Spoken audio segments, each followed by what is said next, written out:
পুনরায় কাছ থেকে যে আমাদের কোর্টের অর্ডার অনুযায়ী আগামীকাল রাত্রি 12টায় আমরা এখানে অবস্থান করার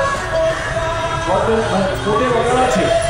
আমরা ইতিমধ্যে কলকাতা পুলিশকে বলেছি যে আমাদের দাবি না মেটা অবধি আমরা রাস্তা ছাড়ব না।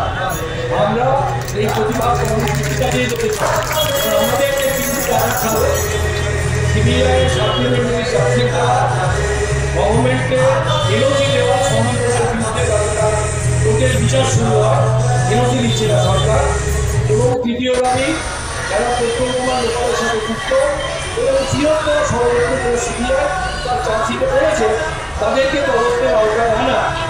কিন্তু এই একটা দাবিও আমরা এই কদিনে হয়নি, তাই আমরা জানিয়েছিলাম পুলিশকে আমরা আমাদের এই ধর্ণা কর্মসূচি চালিয়ে যেতে চাই।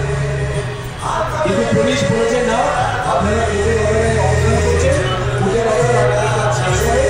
তাই আমরা ইতিমধ্যেই সিদ্ধান্ত নিয়েছি আগামীকাল আমরা আবার কোর্টের কাছে যাব আমাদের প্রতিবাদের অধিকার ফেরত পাওয়ার জন্য, প্রতিবাদের অধিকার রক্ষা করার জন্য আমরা আগামীকাল আবার কোর্টে যাব।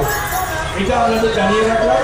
ইতিমধ্যে যারা এই দাবিগুলি মেনে নেওয়ার জায়গা আছে, অর্থাৎ CBI central bureau of investigation তার ডিরেক্টরকে আমরা মেল দিয়ে আমাদের দাবি জানিয়েছিলাম প্রথমে কয়েকদিন আগে যে আমরা এই দাবিতে অবস্থান করছি, আমরা কোনো উত্তর পাইনি।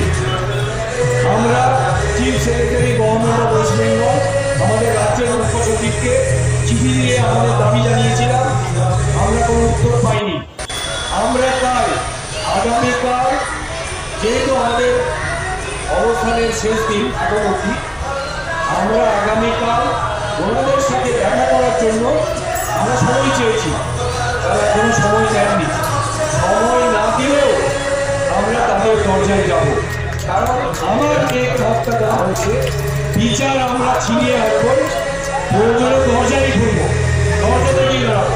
তাই আগামীকাল এখান থেকে 3টি প্রতিনিধি দল, আমাদের জয়েন্ট প্ল্যাটফর্ম অফ ডক্টরস এবং অভয় মঞ্চের প্রতিনিধিরা বিকেল 3টের সময় এখান থেকে সিজিও কমপ্লেক্স, যেখানে এই হত্যার মামলার জন্য ইনভেস্টিগেশন করছেন তারা থাকেন, তাদের অফিস, সেই অফিসে যাব। সিজিও কমপ্লেক্স প্রতিনিধি দল